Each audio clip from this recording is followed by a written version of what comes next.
I'm going to read another verse from A.A. Milne's The Christopher Robin verse book. This is called The King's Breakfast. The king asked the queen, and the queen asked the dairymaid, "Could we have some butter for the royal slice of bread?" The queen asked the dairymaid. The dairymaid said, "Certainly, I'll go and tell the cow now before she goes to bed." The dairymaid, she curtsied and went and told the Alderney, "Don't forget the butter for the royal slice of bread."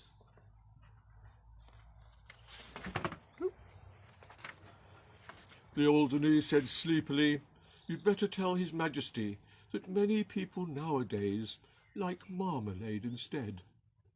The dairymaid said, "Fancy," and went to Her Majesty. She curtsied to the Queen and turned a little red. "Excuse me, Your Majesty, for taking of the liberty, but marmalade is tasty if it's very thickly spread." The Queen said, "Oh," and went to His Majesty. "Talking of the butter for the royal slice of bread, many people think that marmalade is nicer. Would you like to try a little marmalade instead?" The king said, "Bother!" And then he said, "Oh, dearie me." The king sobbed, "Oh, dearie me," and went back to bed.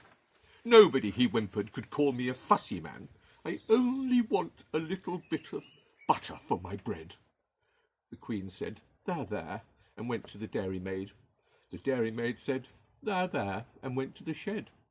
The cow said, "There, there. I didn't really mean it. Here's milk for his porringer and butter for his bread." The queen took the butter and brought it to His Majesty.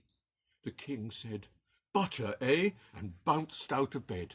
"Nobody," he said as he kissed her tenderly. "Nobody," he said as he slid down the banisters. "Nobody, my darling, could call me a fussy man.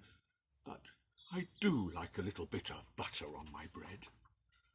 So there we are. That's the story about the King John and how he loves butter. Thank you for listening.